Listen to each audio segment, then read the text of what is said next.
Hello, BookTube. Our long national nightmare is over. The mail has resumed. So I thought we'd go through some packages, starting with this odd one. I don't know what this could be. It's I guess I could see where it's from here. Oh, okay. This is from a friend. Okay, great. And this is from Mark at Richardson Reads. And he specifically told me that when it gets in the mail, I'm to be careful when I rip it open. I wonder what that is, though. I've told people many, many times not to send me a book.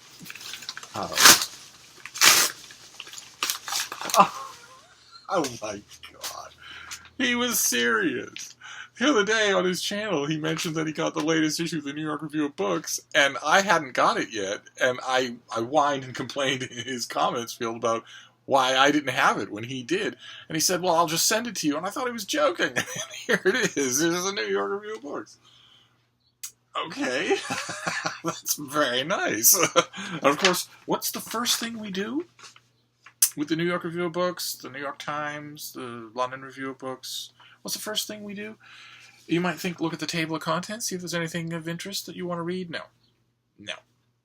First thing we do is look at the paid advertisings from publishers to see if Steve is blurbed. Especially blurbed by name. So there's Johns Hopkins University Press. I didn't do anything by them recently, so I wouldn't be in there. Here's the University of California Press. Didn't do anything by them, so I don't think I'd be in there. No. Here's Harvard. Now, I do a lot of Harvard, so there might be something. Oh, look at that. Oh, Pandora's Box, a named Open Letters Review blurb. Wonderful. Okay, wonderful. So, Open Letters Review is now official. All the rest of it was official. Anyway, we have a great masthead. We're generating lots of content. The publishing world sees it as just a rebranding of Open Letters Monthly. And we're getting books. And they're going out in the mail, and they're getting reviewed, and we're interviewing authors, and now we have blurbs. Good. Okay, that was the last step. So now the whole process is complete, so we are now a literary journal, and we will stay one forever. But just as a sop, let's see what the table of contents really is. Is there anything really of interest? Something on Rwanda, something on Samuel Beckett. Robert Kaiser reviews The Road Not Taken, a book about Edward Lansdale and the Vietnam War, which I reviewed and thought was really, really good.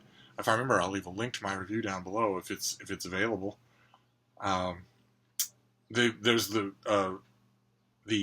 books on contemporary Chinese science fiction that Mark, of course, was drawn to. Tim Page writes about the new reissuing of the collected recordings of Herbert von Karajan. How that's going to go. Oh, great. Abbas Amanat's big book, Iran, A History, gets a review. That's wonderful. I was hoping that it would get more reviews than it did. Fantastic.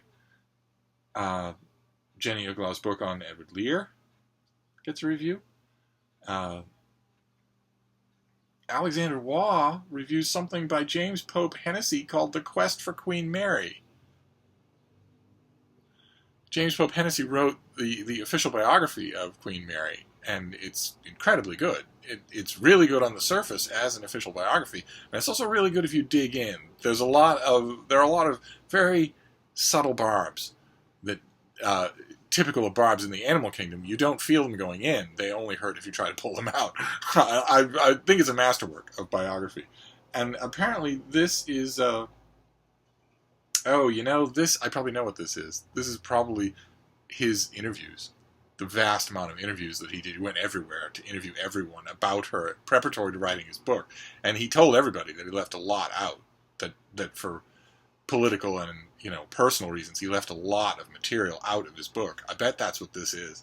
And I don't know if The Quest for Queen Mary is published in America. If it is, Steve must have a copy. I'll have to find out. Daryl Pinkney reviews We Were 8 Years in Power by Ta-Nehisi Coates. That'll be a firecracker. But I feel terrible, though, because Mark doesn't have this issue now. Oh, I should be more careful with the awesome power of my whining. But anyway, let's move on. Let's get some passages to look at here. What have we got next? Oh, okay. This is Kamel Daoud's Chroniques. We saw another copy of this. I haven't got to it yet. Of course, it comes out in October, I think. Yeah. So this is just selected columns of a controversial figure. I'm eager to get to it. I'm just not going to do it during the summer. Let's see what this next one is. Oh, look at these things. Oh, fantastic. Okay, I requested this because I wasn't really sure what it is. I like the look of it, but I wasn't really sure what it is. This is Restless Books, and they are producing in July a very nice-looking paperback selection of Chekhov short stories. Isn't that neat? Isn't that neat the way that looks? And I don't really know why the subtitle is Stories for Our Time. I always worry when people strain at relevance like that with classics.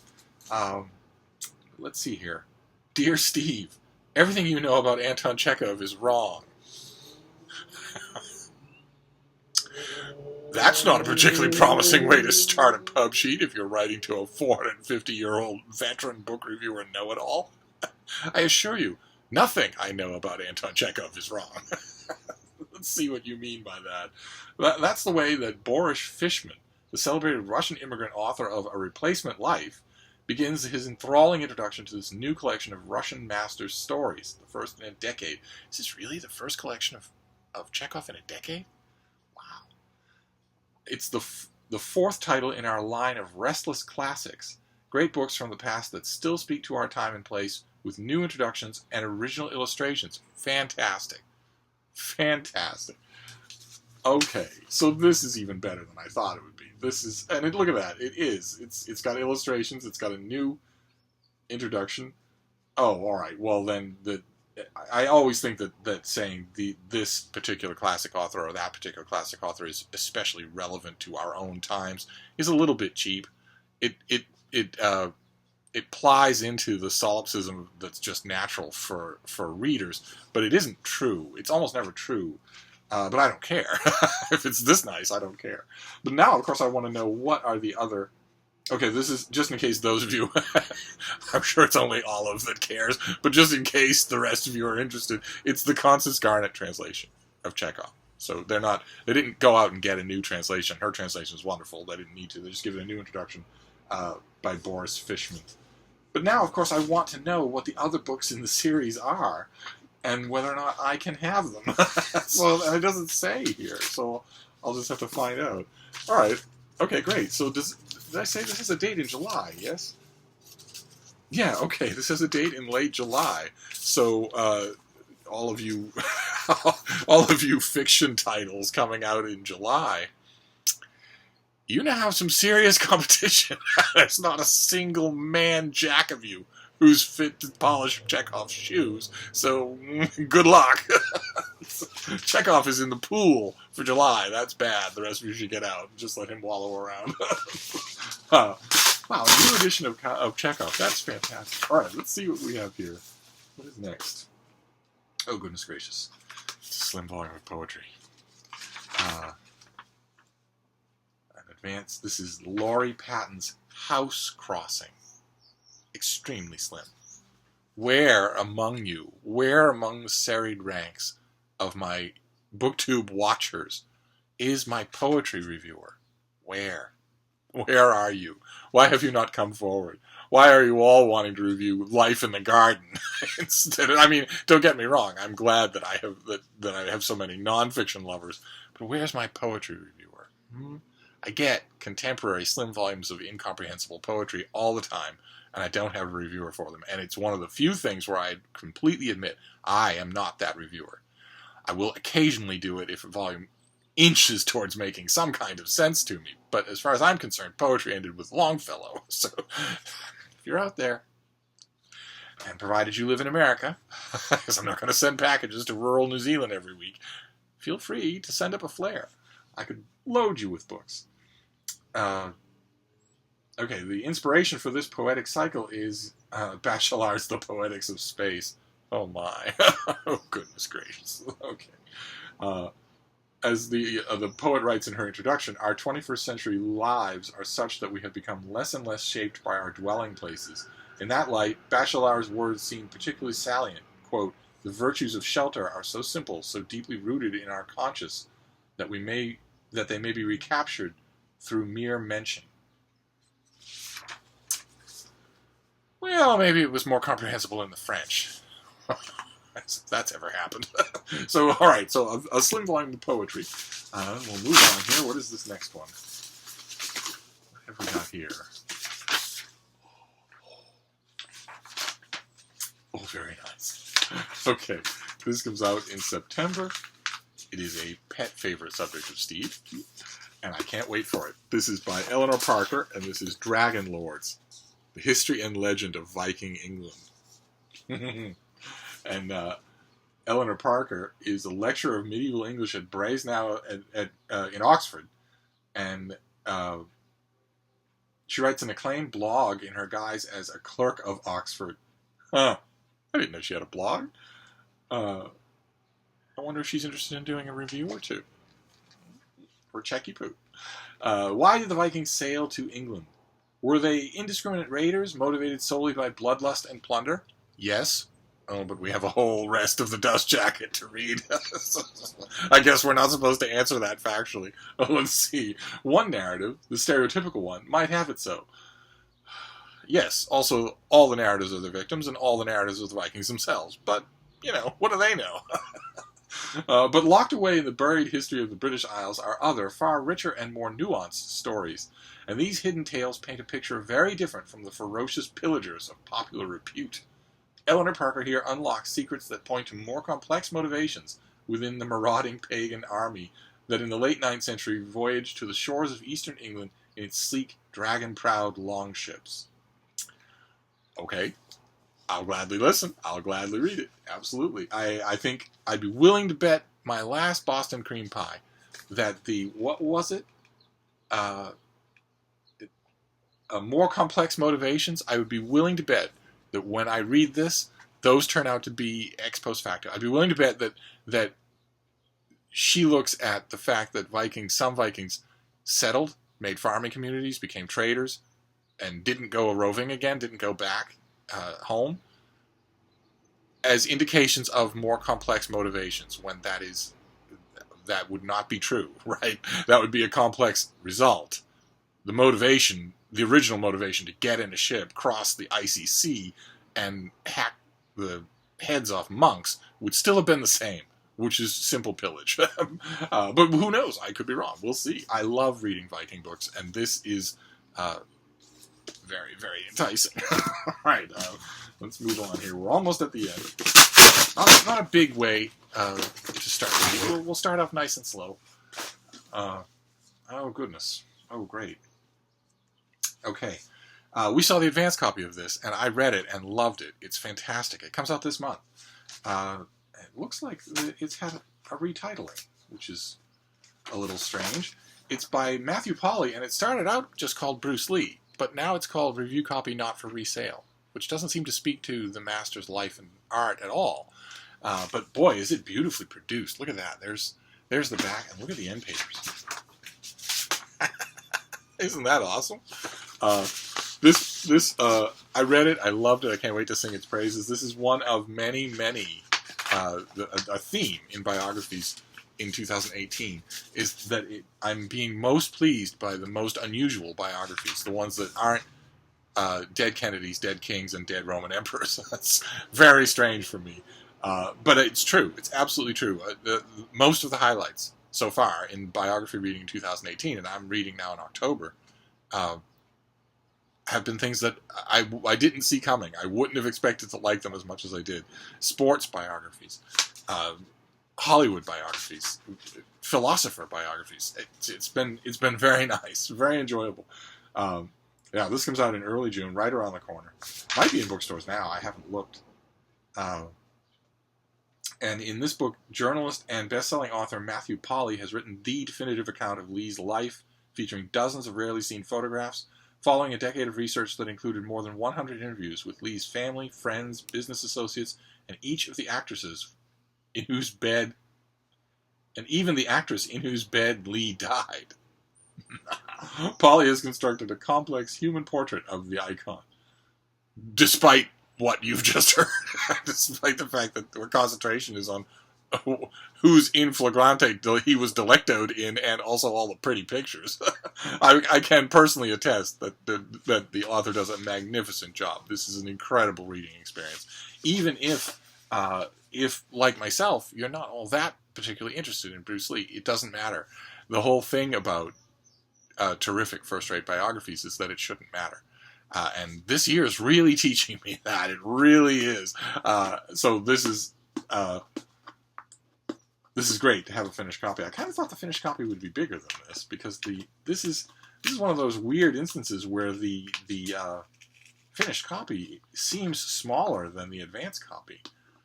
I always wonder why that is. Maybe it's just something to do with the printing press. But anyway, all right, so good. That's great. Glad to have it. And then our last one for our Monday here. Our Displaced Monday. This is our Tuesday mail haul. What is this next one? Oh, God. Oh, God. Okay. All right. Okay, well, we were just talking about the fun of being let out of your reading comfort zone. So I guess I did not request this, but let's see what we have here. This is by Sabine Hossenfelder, and it is called Lost in Math: How Beauty Leads Physics Astray. That is a really nice cover when you think about it. It's very simple. Ordinarily, it's just simple playing with lines and primary colors on American covers bothers me, but this is an instance where it works. So that's great.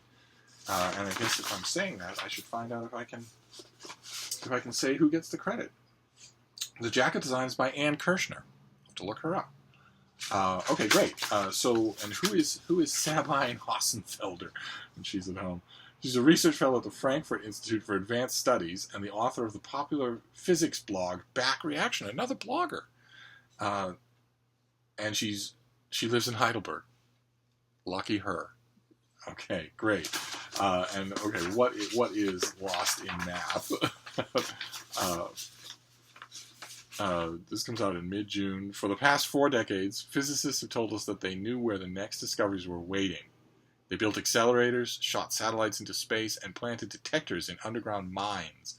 They concocted mind-boggling new theories, like the idea that our universe is but one of infinitely many that together form a multiverse. They have thought up dozens of new particles, declared that we are projections of a higher dimensional space, and that space is spawned by wormholes that tie together distant places. I've actually heard of all of these things. I must be doing my reading in physics. But most of these theories were untestable, even theoretically, and when they weren't, experiments, aside from the search for the Higgs boson, haven't confirmed anything new. Underlying all of these theories is a confidence that the key to good physics is beautiful math. Indeed, for more than a...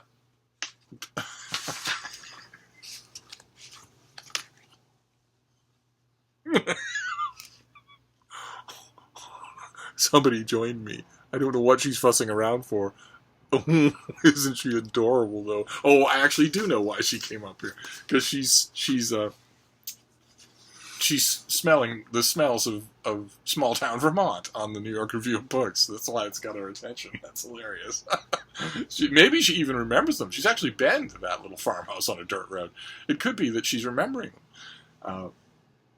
Anyway, where was I before I got puppy interrupted? Oh, right, about the beauty of math. Indeed, for more than 100 years, physicists have taken John Keats's admonition that beauty is truth as nearly gospel. Physicists believe that the best theories are beautiful, natural, and elegant, and this standard separates popular theories from disposable ones. I wonder how much, as this pub sheet goes on, I wonder how much a professional physicist would be disagreeing. Would their disagreement be growing as these sentences pile up? As physicist Sabine Hossenfelder argues, this standard is also why we haven't seen a major theoretical breakthrough in physics for more than 4 decades. Theoreticians are convinced that their graceful equations and elegant formula contain higher truths about nature, and these too good to not be true theories have left the field stuck in a cul-de-sac. That's fascinating. She points out that physicists aren't the only scientists who chase after beauty. James Watson, for example, recalls that Rosalind Franklin was convinced that DNA was structured as a double helix because it was too pretty not to be true. Biologists preferentially study pretty animals, and the mathematician David Orrell has argued that climate scientists favor elegant models to the detriment of accuracy. Okay, biologists preferentially study pretty animals is certainly not true, right? Far more biological experiments have been conducted on frogs and houseflies than any other kind of animal. Haven't they? Anyway, as in economics, as in physics, the top journals require elegant and beautiful arguments, and while it may turn out that these ideas are correct, mainstream models have been, at best, partially successful. Wow, this is going to get deep into the weeds. I like it. I very much like it. All right, I originally froze when I saw Lost in Math, but it looks like this is going to get deep into conceptual physics and the dangers thereof. That's wonderful. Okay, great.